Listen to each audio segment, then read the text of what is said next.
Et il y a des morts qu'il faut qu'on tue plusieurs fois. Disait Desnoyers dans une lettre qu'il écrivait à Casimir de la Vigne.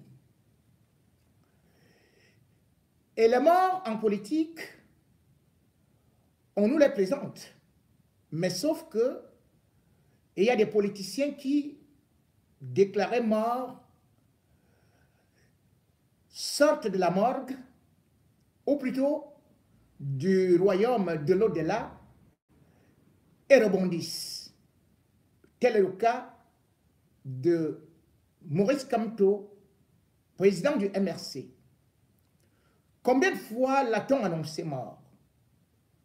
Politiquement, parce qu'on disait, voilà quelqu'un qui, comme tous les autres, vient faire du bruit, comme une bulle de savon, va s'éclater devant les flammes, ou plutôt devant cette lumière éclaboussante des partis au pouvoir, l'ORDPC.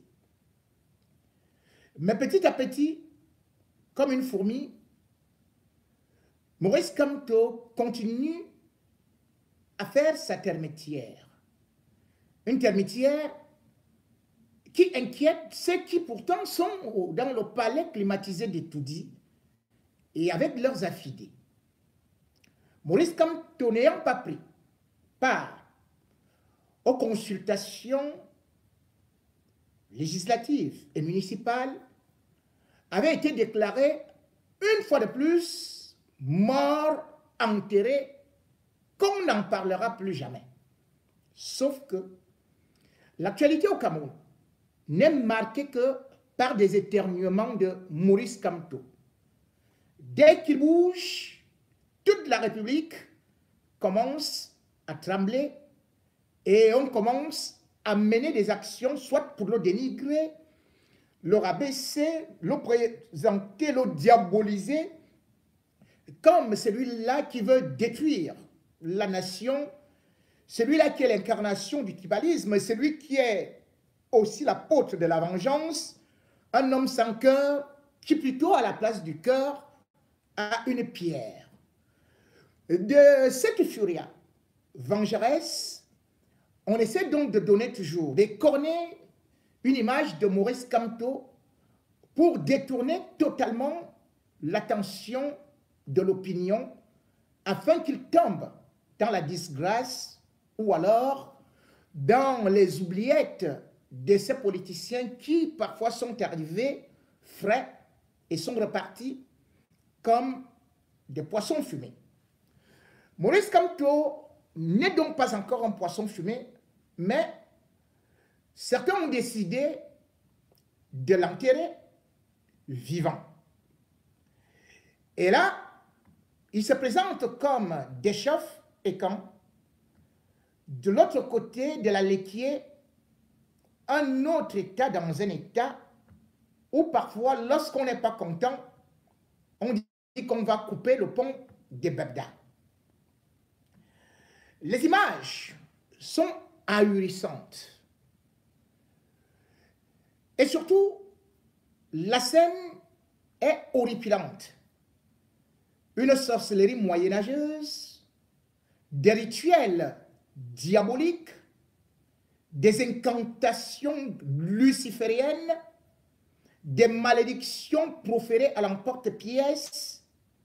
Nous avons donc vu ce qu'on peut dire, la sorcellerie en plein jour, puisque un cercueil rouge a été brandi avec le portrait de Maurice Kamto, où d'ailleurs on a procédé à la danse des Sani, un rituel qui est connu chez les Ekambeti pour l'enterrement de ceux-là qui ont déjà vécu. Ce n'est pas réservé à n'importe qui. C'est déjà donc un honneur que de reconnaître que Maurice Kamto, le Baham, est maintenant aussi un grand Ekambeti, puisque jamais dans la tradition Ekambeti, on a enterré un halogène avec les Sani. Jamais dans la tradition Ekambeti, on a procédé à des sacrifices à l'Holocauste, à des rituels, en invoquant des ancêtres pour tuer quelqu'un. Ce n'était donc pas le rituel Ekambeti, ni Eton, puisque les Eton, Mangissa, ne font partie que de sous-clans Beti. Ce n'était donc pas un rituel. Ce n'était donc pas dans les traditions, mais plutôt un rituel démoniaque de la magie noire.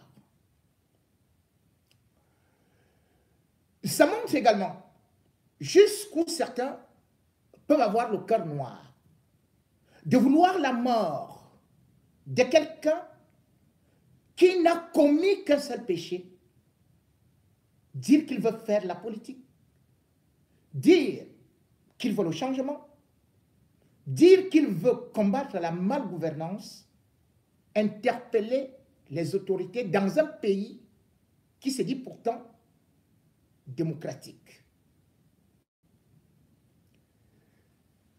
Le ridicule dans l'affaire est que non seulement le cercueil dédié à Maurice Kamto est transporté dans une brouette, ce que le peuple Kang n'a jamais fait, mais surtout, le portrait qui est affiché dit tout. Un Maurice Kamto tout beau, tout lumineux, tout joyeux, tout souriant, comme s'il se moquait de ses bourreaux. Rien à 32 ans. Ils n'ont pas pu trouver une autre photo.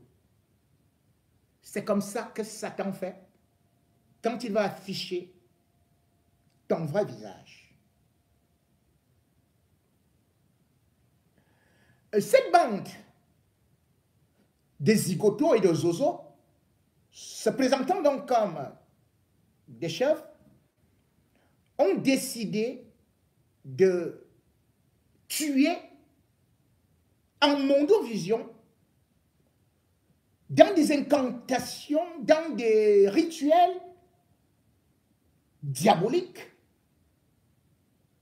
dans des prêches ou encore dans des évangiles lucifériens, Maurice Kamto. Mais qui se cache derrière tout cela? C'est la question qu'il faut se poser. Et puis, pourquoi tant de haine? On va d'abord dire que ceux-là qui, aujourd'hui, ont actionné cela, sont justement ceux-là qu'on avait déjà vus sur le site où la dépouille de Martinez Zogo avait été découverte nue. Et ces gens, dans une théâtralité guignolesque, sont venus avec des tissus rouges, accompagnés par leur guide spirituel, le docteur Nke, pour raconter au monde entier que, attention, nous vous donnons 45 jours. Les assassins de Martinez Zogo seront morts. Vous allez voir ce que vous allez voir. On ne blague pas avec nous. En plein soleil. Sauf que 45 jours sont passés. Vous avez vu un mort? Nous sommes bientôt à 1 an. Et nous pouvons reprendre la formule d'Augustin Kochoukomeni, il y a eu 0 mort. Bien au contraire, c'est dans leur camp qu'on enterre des morts tous les jours. Voilà des gens qui nous disaient qu'ils vont porter le cadavre de Martinez Zogo pour aller mettre dans la concession de Paul Biya. Ils faisaient les courageux avec les chasse-mouches. On est venu, dès qu'ils ont seulement vu la chicotte, ils ont dit ce n'est pas nous, ce n'est pas nous. Nous, on a toujours dit que Paul Biya est notre Dieu. Il est notre Dieu le Père. Il est tout puissant. Il est... Pardon. Ils avaient été invités au CED. Ces soi-disant chefs courageux. Et par la suite, ils se sont mis à genoux. On leur a dit, enlevez vos choses là sur la tête. Oh oui, chef, j'enlève. Tu dis que tu peux tuer qui? Non, je n'ai jamais tué quelqu'un. Est-ce que je connais même là où se trouve la maison de Paul Biya? C'est que j'avais bu beaucoup de vin de palme. On dit, mais tu avais bu beaucoup de vin de palme? Non, c'est un gars qui est venu avec ces choses. Un gars avait déjà fui avec son petit chien. Voilà ces gens-là. Ils ont été invités par un ministre conseiller à la présidence de la République, qui est aussi de la Léké, qu'on appelle Benoît Donsoumet. Elle leur a dit, vous là, vous voulez finir la Kondengui? Oh non, grand. Est-ce que nous-mêmes, toi-même tu vois qu'on était en train de nous amuser, non? Grand.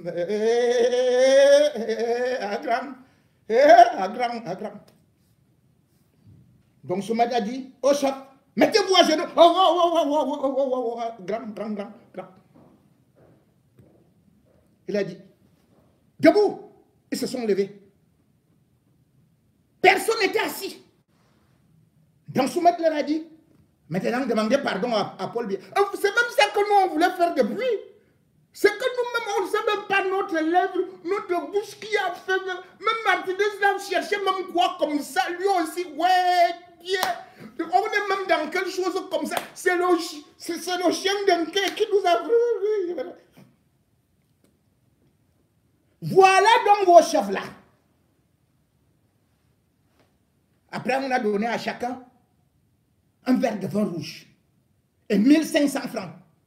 On a dit allez monter sur les motos pour entrer. Ah bah là. Okana, à mon atelier. Ils sont partis en courant. Et ils sont arrivés avec la poussière sur la tête, partout. Celui qui faisait le plus grand là, il est parti voir sa femme, comment on l'appelle même là, qui était un peu brun là. Il dit, hey! Il ressemble à Hola. Comment vous l'appelez là? Celui le comédien qui imite souvent les Nigériens là. Regarde. Il a dit, non! Il a dit à sa femme, je sors de la marmite. Il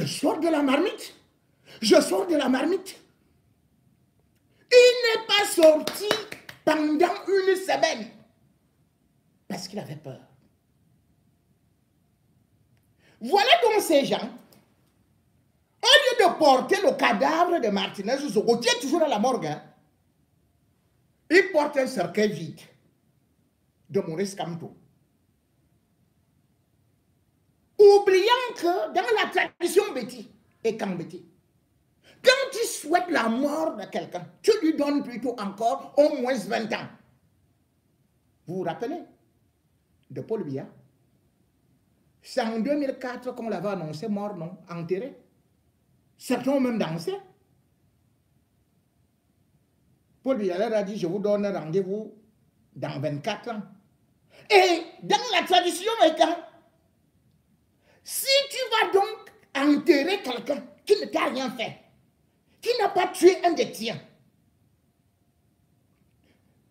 la malédiction se retourne contre toi et lui, il prend toutes tes bénédictions, il s'en va avec.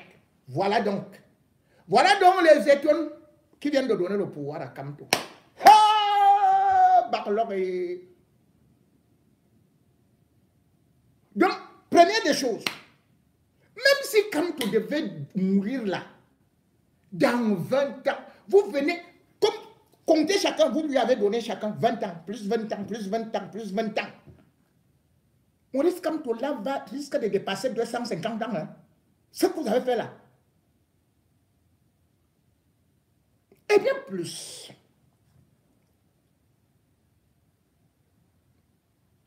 Regardez votre situation. Qui vous a demandé d'aller faire ça? Solomon Ndong-Soumet Benoît. Parce qu'il se bat pour ses intérêts. Il veut montrer à Biya que c'est lui qui est le leader, le plus grand homme politique qui peut détruire Maurice Kamto à la Léké.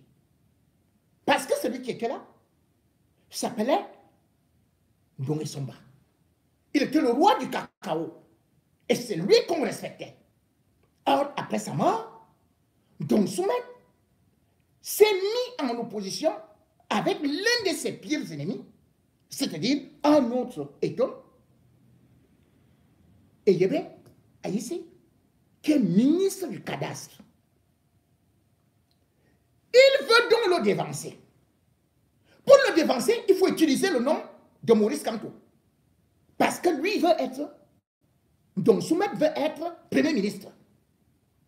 Il dévance donc en se disant, j'ai trouvé une occasion magnifique pour tuer Maurice Kamto. Et il profite pour appeler un de ses lascars là. Il dit, toi, viens ici, Majesté. Majesté, viens. Je vais dire aux autres là que ce que Maurice Kamto a fait contre notre frère Hubert Mononjaba. On doit venger ça. Voici donc comment est-ce que Sa Majesté Jean-Marie Mama, Jean-Marie Mama, il est sénateur. C'est lui qui va donc dire aux autres chefs, nous devons faire, vous devez faire des rituels. Moi, comme je suis là-bas, je ne peux pas être avec vous. Mais c'est le grand Ndong-Soumet Benoît qui m'a dit que vous devez frapper un grand coup pour montrer au chef que vous êtes derrière lui et surtout que vous voulez détruire Maurice Kamto. Et par la suite, vous demandez même qu'il se présente à l'élection 2025. Parce que c'est ça que Benoît Ndong-Soumet est en train de calculer, c'est-à-dire que à la sortie de tous ces événements, motion de soutien, Paul Biya, tu es notre frère, tu es notre père, tu es notre Dieu, que la terre entière et que le Cameroun t'appartiennent éternellement. Nous, peuple Eton, peuple de la Léquier, peuple Manguissa, peuple de Bachenga, nous te disons en tant que peuple Kambeki de prendre encore ton pèlerin de Dieu et de conduire la nation vers des cimes, vers des hauteurs seigneuriales.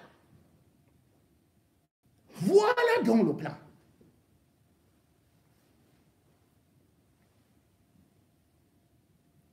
Vous savez, c'est quelque chose qui se passe avant chaque élection. Ce n'est donc pas seulement contre Maurice Kamto, c'est depuis comme ça. Et d'ailleurs, regardez, il récupère le cadavre de Mononjana que pourtant le RDPC avait tué.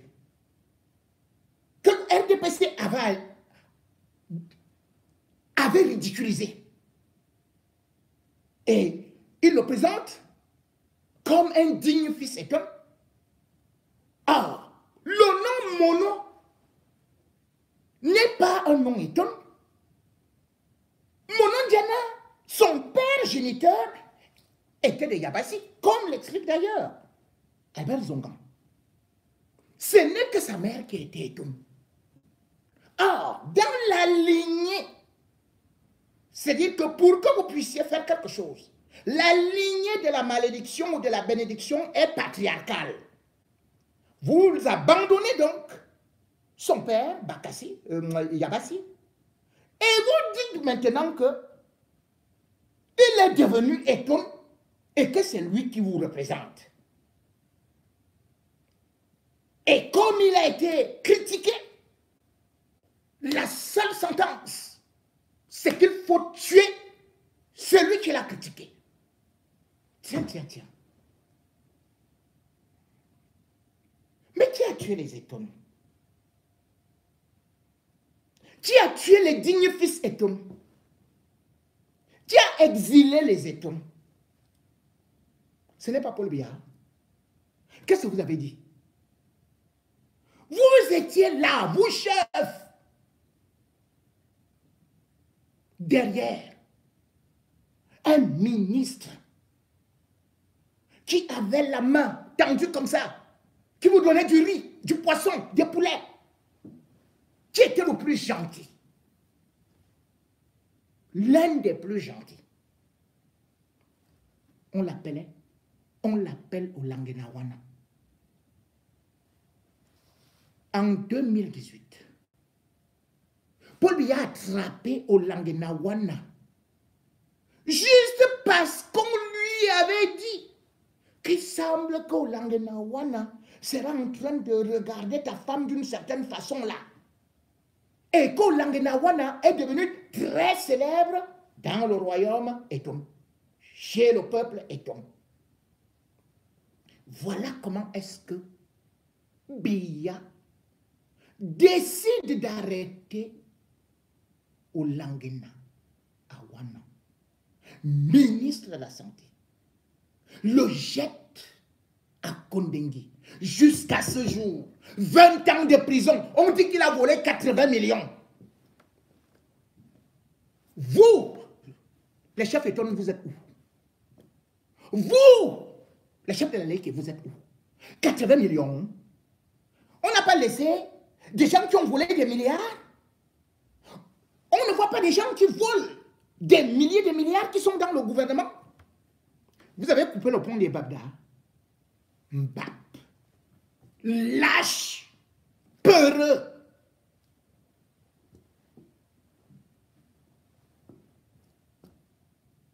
Vous voulez que je vous dise? Quand tu as tué quel Éton? Quel ministre Éton? Quelle personnalité Éton? Est-ce que vous vous rappelez même d'un autre innocent qui vous aimait tant, qui était un grand croyant?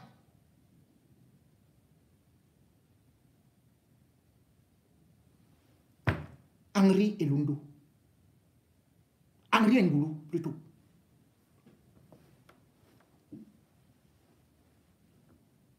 Vous connaissez Henri Ngoulou, non? Quand il a eu sa nomination, vous êtes parti manger le porc. Vous êtes parti prendre des poulets.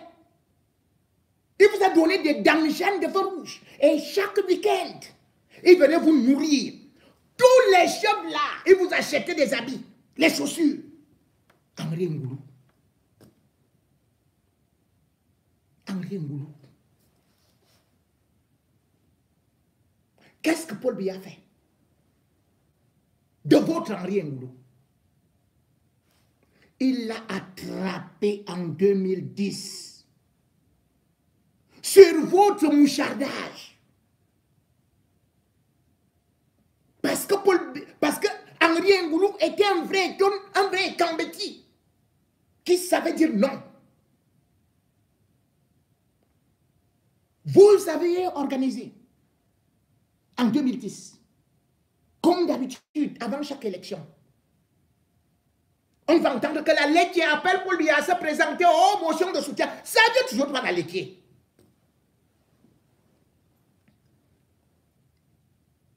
Vous avez organisé ça à mon télé. Henri Ngoulou est arrivé. Toutes les personnalités étaient assises. Et on a demandé à Henri Ngoulou de signer la motion de soutien que Paul Biya sera encore candidat à l'élection présidentielle de 2011. Qu'est-ce que Henri Ngoulou avait répondu? Comment il s'était exclamé?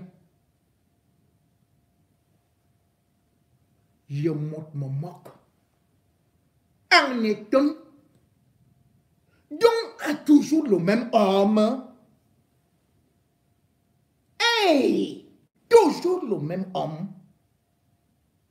Il avait refusé de signer la motion de soutien. Il était sorti. Les mêmes gens qui sont là aujourd'hui, ils lui ont dit, reviens signer. Il a dit, je ne peux pas. J'ai déjà trop signé. Chaque fois, je signe la même chose.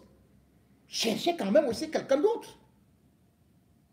Et puis, à quoi ça sert de signer des motions de soutien? On est parti avec le rapport. On a envoyé étudier. Ce sont vos élites qui vous manipulent là,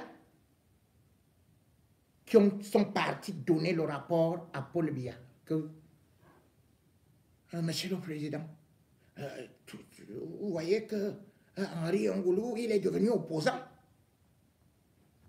Il a refusé de signer. Paul Biya prend il regarde les noms de tous ceux qui ont signé. Tout. Oh, ici, on va faire la promotion. On va faire ici la promotion.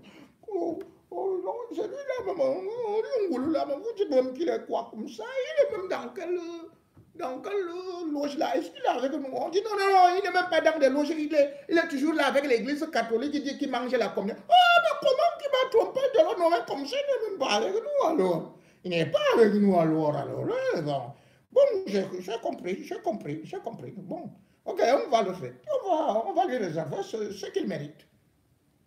Et c'est comme ça que, une semaine après, on arrête Henri Ngoulou. On dit qu'il aurait payé aux avocats. On ne sait même pas ce qu'on reprochait à Henri Ngoulou. On l'enferme à Kondengui, au quartier 12, local 130, où il a passé 1759 jours sans être jugé, avant d'être empoisonné.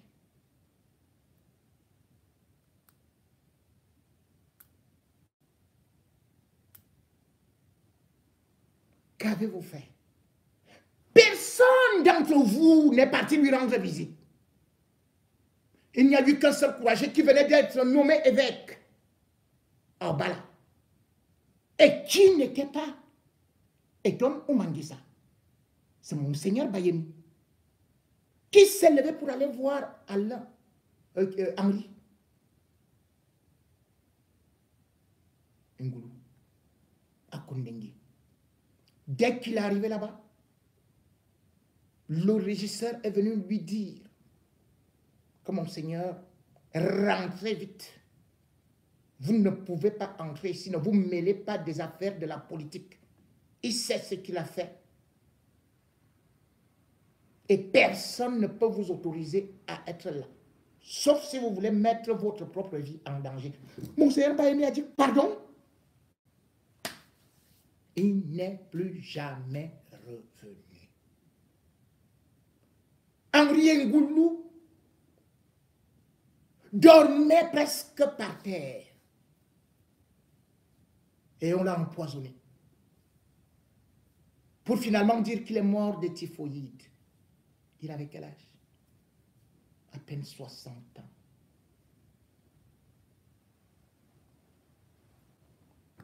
Ce n'est pas un opposant qui a tué Henri Ngoulou.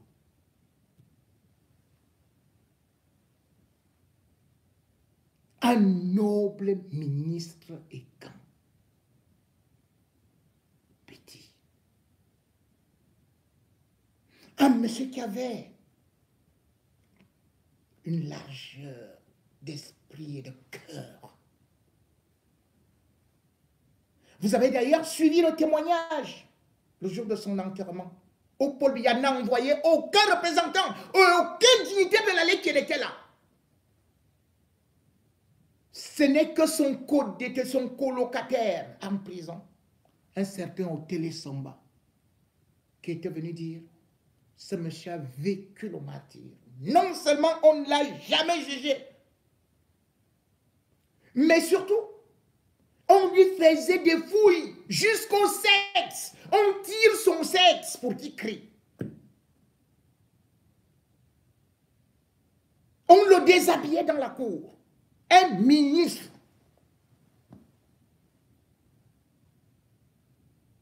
Qui a fait qu'on arrête Henri Ngoulou? Ce ne sont pas vos élites. Ce ne sont pas les mêmes dont soumet.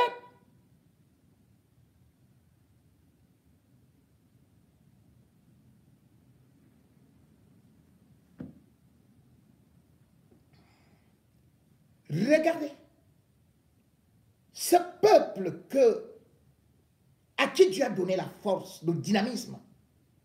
Regardez ce que vous faites au peuple éton. Vous les élites, vous les chefs. À quoi ressemble le département de la liquidité? À part crier, à part, vous êtes là pour détourner les populations. En 2007, les élites de la Ligue avec leur chef étaient les premiers à signer une motion de soutien en novembre pour demander à Paul Biya de changer, de violer la constitution de 1996 qui limitait les mandats. On lui a dit non, non, nous on ne veut plus la limitation des mandats. Nous on veut toujours que Paul Biya continue. Et c'est comme ça qu'en 2008, Paul Biya a effectivement déverrouillé, violé, piétiné la Constitution jusqu'à mettre les autres en prison comme les Lapiro de Mbanga, disant que c'était eux les ennemis. Lapiro de Mbanga n'était pas américain. À l'époque, c'était les Fundis, c'était d'autres que vous avez présentés comme des ennemis qui veulent détruire votre beau pays ou votre beau village. Que comme j'ai dit, en 2011, ça a été la même chose avec Henri Ngoulou. En 2017, qu'est-ce que ça a été? Pour l'élection de 2018, les mêmes élites sont venues vous voir pour vous dire, cette fois-ci, on lance encore une autre motion de soutien. Et ce n'était pas une simple motion de soutien. Ils vous ont demandé de cotiser, vous les pauvres, 55 millions. Pour la campagne de Paul Biya qui ne vous a rien fait. Qu'est-ce que Paul Biya vous a fait? Qu'est-ce qu'il vous a donné? La Léki est un département riche.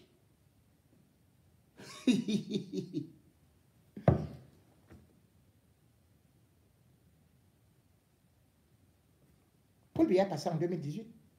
Il est venu vous voir. Il vous a remercié. S'il lui avait quoi? Et pourtant, depuis 1992, il vous manipule.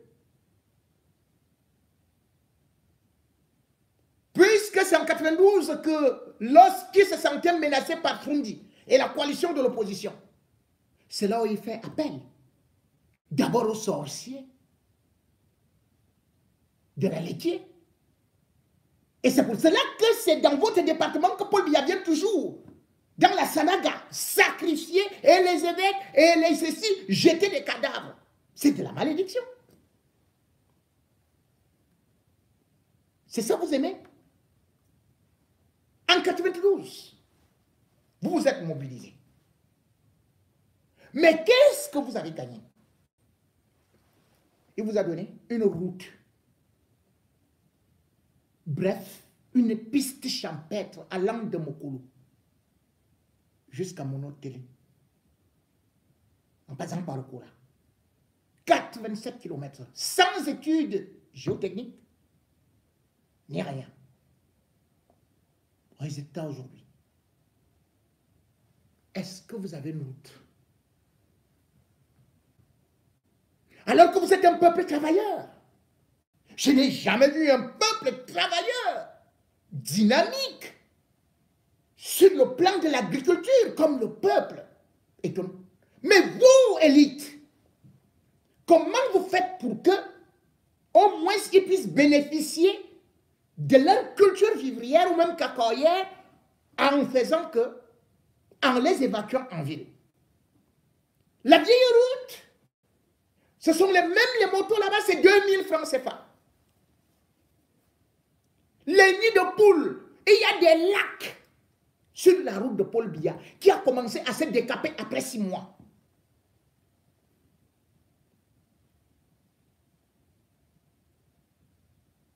Regardez l'état de cette route-là. 87 km. Voilà les œuvres de Biya dans la Léquier. Puisque vous êtes certainement convaincus, selon ce que les autres vous mentent, que c'est Paul Biya qui a fabriqué la Léquier, mais non. Même votre histoire, il faut l'apprendre. Le département de la Léquier a été créé par Amadouaye Diolo le 25 juin 1964. Paul Biya n'était pas au pouvoir. C'est Aïdjou. Et puis, Mounatere est devenu la capitale, le chef-lieu du département, en 1968. Allez revoir l'histoire. Mais regardez donc, votre département, qui compte 9 arrondissements, dites-moi lequel des arrondissements est développé. Quelles infrastructures il y a là-bas? Et pourtant, votre superficie n'est pas énorme. La Léquier n'a qu'une superficie de 2979 km². Et ne fait partie que d'un seul des 10 départements du centre. C'est-à-dire que vous n'allez pas dire que c'est votre département qui décide dans le centre et les 9 autres ne servent à rien. Cela veut dire qu'on vous ment. On vous utilise. On vous met au front. On vous dresse contre les ennemis des autres peuples, des autres tribus. On vous manipule. Mais en fin de compte, qu'est-ce que vous gagnez politiquement? Rien. Ah oui, vous allez peut-être dire que l'abbé Bodo, qui ne fait que la sorcellerie là, voilà tout ce que Paul Biya vous a donné pour des sacrifices rituels. Vous allez peut-être dire que bon, oui, il y a une école là, lyrique. C'est un étonne qu'on a nommé là-bas. Ah oui, il y a aussi l'Estique. François-Marc Modjon, c'est lui qu'on a nommé là-bas, non? Ah bon, tiens. Mais combien des gars de la Léquier entrent à lyrique même? Combien entrent à l'Estique? Combien? Voilà vos élites.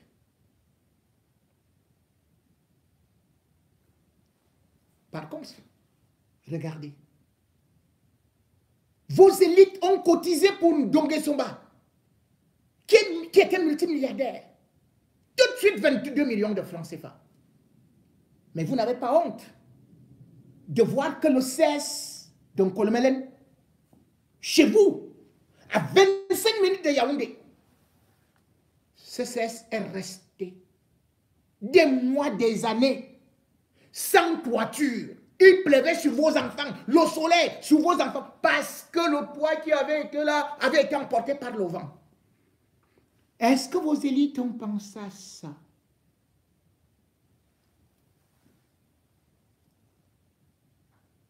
Rien. Parce qu'ils sont égoïstes. Ils ne pensent qu'à vous, qu'à eux, à leurs enfants. Ils viennent, ils vous manipulent. Et vous aussi, vous parlez.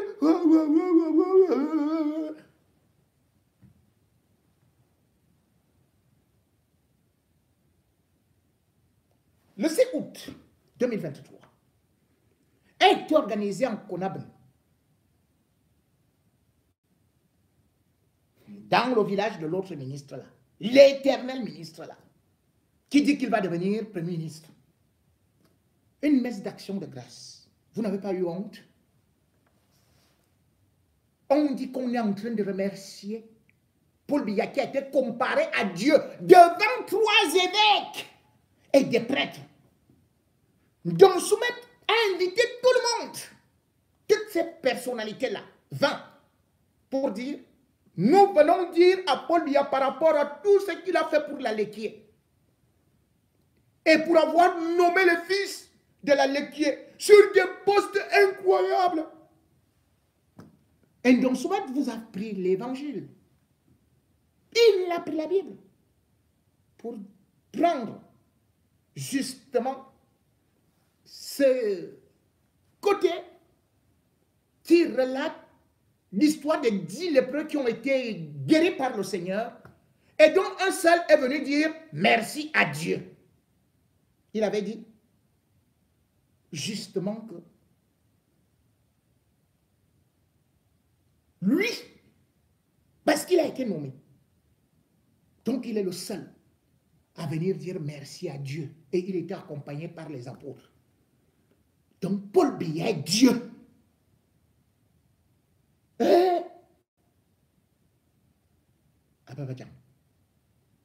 Paul Biya est Dieu. Benoît Donsoumet vous a dit la parole biblique. Donc Paul Biya a soigné les lépreux de la Léquier, parmi lesquels Donsoumet. Donsoumet a donc fait ce que vous avez vu, la messe d'action de grâce, pour dire merci à Dieu. Ce n'est pas un blasphème ça? Donc Paul Biya est mortel. Et c'est ce que vous vous imaginez. Que même en 2025, ce sera toujours lui. En 2035, ce sera toujours lui. En 2050, ce sera toujours lui. Vous avez donc accroché vos espoirs sur un homme qui pourtant n'a jamais été à la hauteur et même à la cheville du brave peuple que je connais, des intellectuels de haut calibre. Vous oubliez, vous dénigrez, vous spoliez et surtout, vous rabaissez la mémoire de celui-là qui devrait être votre exemple, c'est-à-dire André-Marie Mbida. André-Marie Mbida était le premier dirigeant du Cameroun. Oui, vous ne le savez peut-être pas.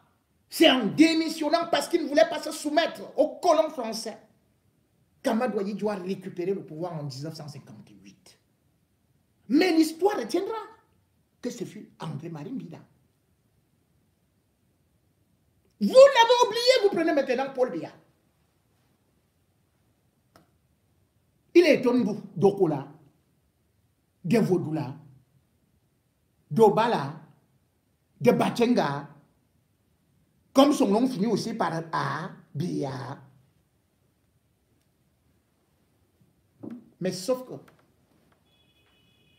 c'est le régime Biya qui est aussi à l'origine de la mort de Martinez Zogo.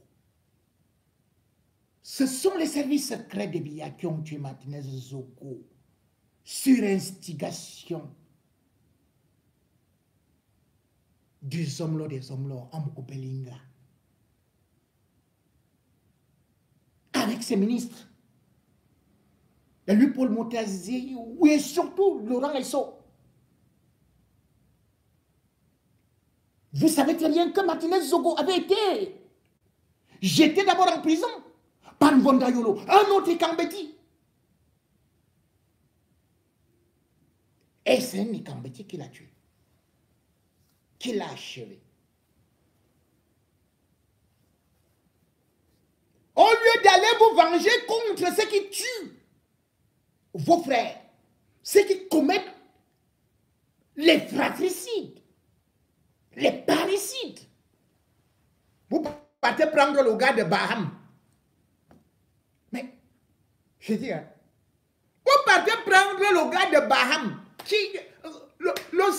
son sang a quoi à y voir avec Martinez Zogo ou bien avec avec le professeur Hubert Mononjana. Vous devez avoir honte. Vous avez dit au monde entier que vous alliez montrer votre puissance. Avec l'assassinat de Martinez Zogo. Ça vous a dépassé. Vous êtes des rigolos, des zigotos, des trigots, des nigauds, des idiots. Zéro macabo.